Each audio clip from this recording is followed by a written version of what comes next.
ஆமென். வாசிப்போம். நெகேமியாவின் புஸ்தகம் 2வது அதிகாரம் 3வது வசனம். ராஜாவை நோக்கி, ராஜா என்றைக்கும் வாழ்க, என் பிதாக்களின் கல்லறை இருக்கும் ஸ்தலமாகிய நகரம் பாழானதும் அதன் வாசல்கள் அக்கினியால் சுட்டரிக்கப்பட்டதுமாய் கிடக்கும்போது நான் துக்கமுகத்தோடு இராதிருப்பது எப்படி என்றேன். நான் துக்கமுகத்தோடு ஏறாதிருப்பது எப்படி என்றேன். பாபிலோன் தேசம், சூசான் அரண்மனை, அர்த்தசஸ்தா ராஜாவின் பானபாத்திரக்காரனாக நெகேமியா என்கின்ற யூதன் இறந்து கொண்டிருக்கிறான். அவனை பார்ப்பதற்காக எருசலேமிலிருந்து அவனுடைய உடன்பிறப்பு ஒருவரும் சில யூதர்களும் வருகிறார்கள். வந்த அவர்களிடம் நெகேமியா தன்னுடைய தேசத்தை பற்றி விசாரிக்கிறான். அதற்கு அவர்கள் பதில் கூறுகிற போது, மகா உபத்திரவத்திற்கு உள்ளாகவும் மிகவும் வேதனைக்குள்ளாகவும் அங்கிருக்கிற ஜனங்கள் தங்களுடைய நாட்களை கடத்தி கொண்டிருக்கிறார்கள் என்றும், அலங்கம் இடிந்து கிடக்கிறது என்றும், வாசல்கள் சுட்டரிக்கப்பட்டு கிடக்கிறது என்றும், தேசத்தின் நிலை பரிதாபத்திற்கு உரியதாக இருந்து கொண்டிருக்கிறது என்றும் அவர்கள் இந்த நெகேமியாவுக்கு கூறுகிறார்கள். இந்த வார்த்தைகளை கேட்ட நெகேமியா கலங்குகிறான், கண்ணீர் வடிக்கிறான், வேதனைப்படுகிறான். அப்படியே உபவாசிக்கிறான், மன்றாடி ஜபிக்கிறான். தன்னுடைய தேசத்தின் நிலையை அறிந்த நெகேமியாவால் தன்னுடைய துக்கத்தை, வேதனையை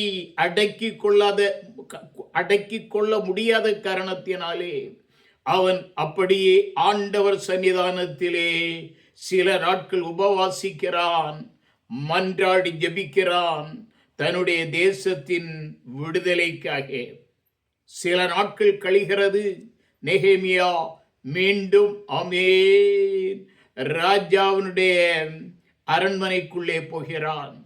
இந்த நெகேமியா ராஜாவுக்கு பானபாத்திரக்காரனாக இருக்கிறபடியினாலே மீண்டும் அவன் ராஜாவுக்கு பானம் பரிமாறுகிறான். ராஜா இவனை பார்க்கிற போது இவன் சரீரத்திலே மெலிந்து, முகத்திலே அப்படியே களைத்து போனவனாக, இளைத்து போனவனாக, எப்பொழுதும் இருக்கிற சந்தோஷம் அவனிடத்திலே இல்லாதிருக்கிற ஒரு சூழ்நிலையை ராஜா பார்க்கிறான். அந்த நேரத்திலே அருமையான தேவ பிள்ளையே, அந்த ராஜா கேட்கிறான், நெகேமியா, உன்னுடைய முகம் வாடியிருக்கிறதே, சரீரம் தளர்ந்திருக்கிறதே, காரணம் என்ன என்று கேட்கிறான். அதற்குத்தான் நெகேமியா இந்த வார்த்தைகளை ராஜாவுக்கு கூறுகிறான். ஒரு முறை கூட நான் அந்த ராஜாவுக்கு நெகேமியா கூறிய வார்த்தைகளை உங்களுக்கு முன்னாலே வாசிக்க விரும்புகிறேன். வாசிப்போம்.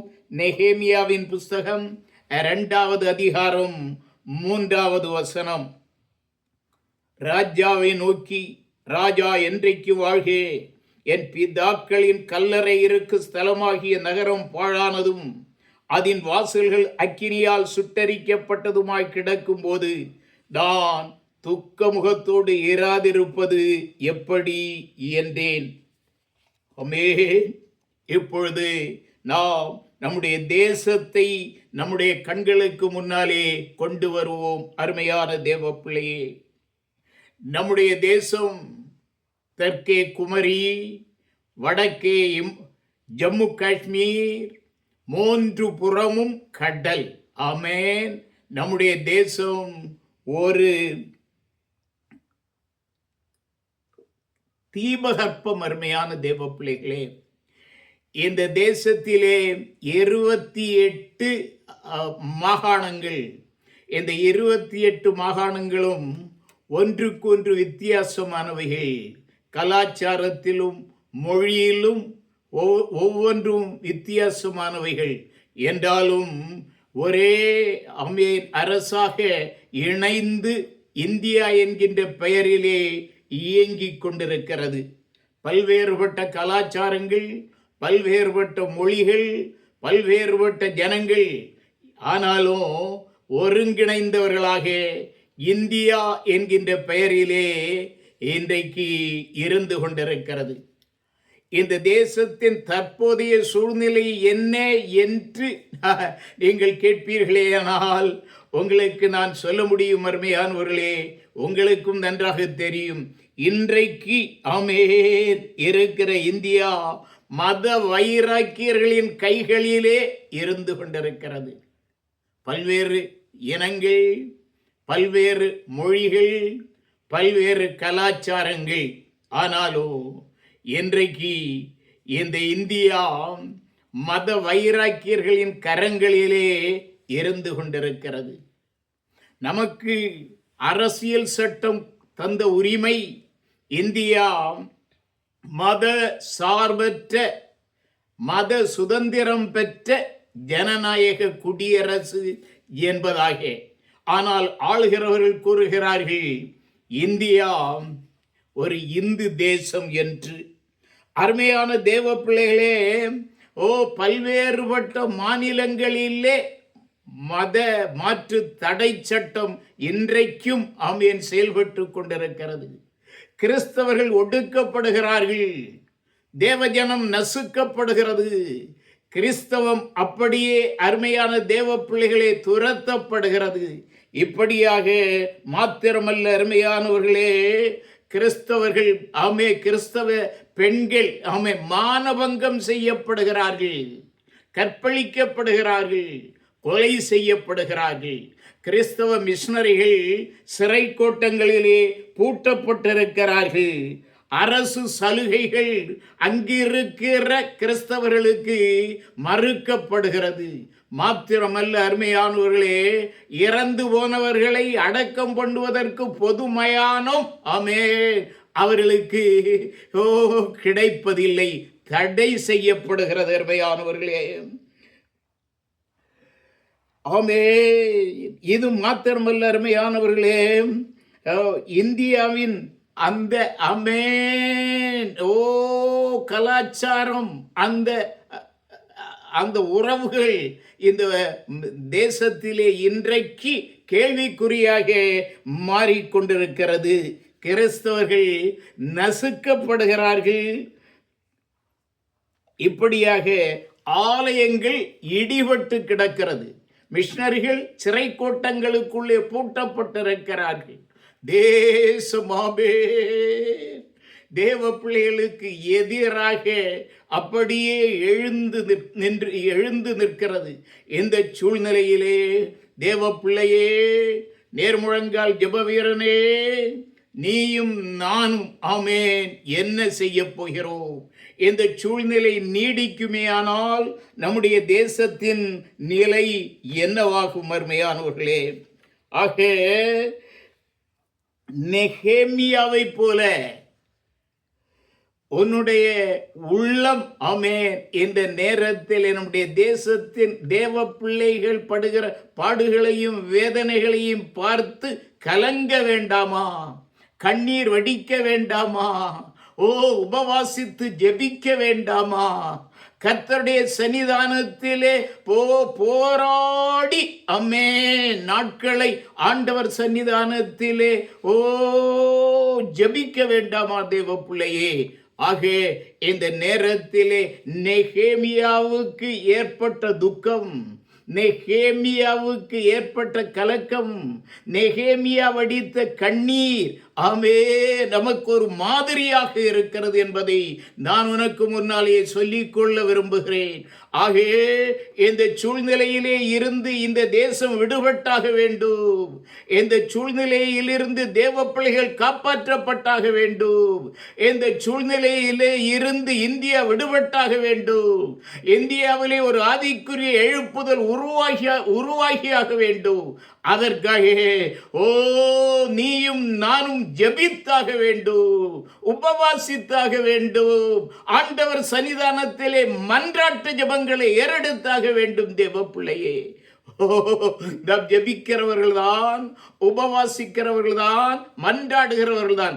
ஆனாலும் ஆமென், இந்த ஒரே காரியத்திற்காக, இந்த தேசத்தின் விடுதலைக்காக, தேவ பிள்ளைகளுடைய வாழ்வு ஆமென் மலருவதற்காக, தேசத்திலே ஆண்டவருடைய சத்திய சுவிசேஷம் பரம்புவதற்காக ஒவ்வொரு நாளும் நேர்முழங்காலிலே நின்று தேசத்திற்காக நாம் கண்ணீர் வடித்து கலங்கி அழுது ஆண்டவர் சன்னிதானத்திலே ஜெபித்தால் நிச்சயம் நிச்சயம் நம்முடைய தேசம் விடுதலையாகவும் இந்தியா இயேசுவுக்கு சொந்தமாக மாறும்.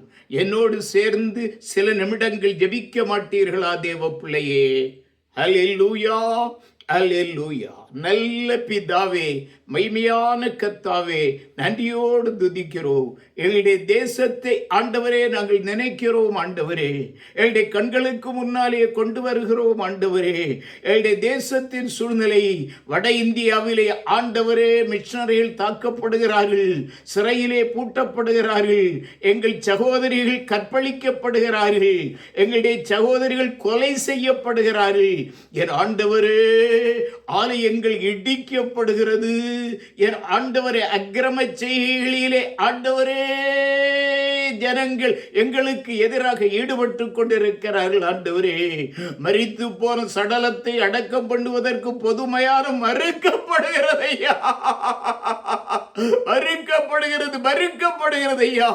தேவரே, அரசு சலுகைகள் எங்களுக்கு ஆண்டவரே தேவரே கிடைக்காமல் போகிறது. ஆண்டவரே, ஆலயங்கள் இடிக்கப்படுகிறது. ஆண்டவரே, தேசமக்கு அக்கிரமம் வரியாயும் தேவ பிள்ளைகளுக்கு எதிராக ஆண்டவரே வன்மங்கள் ஆண்டவரே நடைபெற்றுக் கொண்டிருக்கிறது. ஆண்டவரே, தேவரே, பரிசுத்தரே, எங்களுடைய தேசத்திலே உம்முடைய சத்திய சுவிசேஷம் பரம்புவதற்கு தடையாக இருக்கிற சத்துவங்கள் இயேசுவின் நாமத்தினாலே முறியடிக்கப்பட்டாக வேண்டும். அதற்காக நாங்கள் எங்களை ஒப்புக் கொடுத்து ஜெபிக்கிறோம். தேசம் இயேசுவை காண வேண்டும். தேவ பிள்ளைகளுக்கு எதிரான சில சட்டங்கள் உடைந்து நொறுங்கி போக வேண்டும். சிறைச்சாலையிலே இருக்கிற எங்களுடைய மிஷனரிகள், எங்களுடைய சகோதரர்கள் விடுதலையாக வேண்டும். ஆண்டவரே, எங்களுடைய விண்ணப்பத்தின் சத்தத்தை கேளுமையா. எங்களுடைய தேசத்திலே ஒரு மறுமலர்ச்சி உருவாகட்டும். இந்தியா இயேசுவுக்கு சொந்தமாக மாறட்டும்.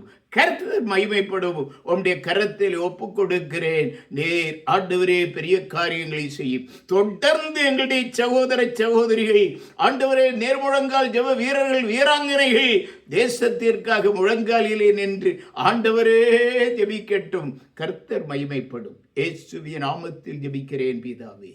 ஆமென், ஆமென்.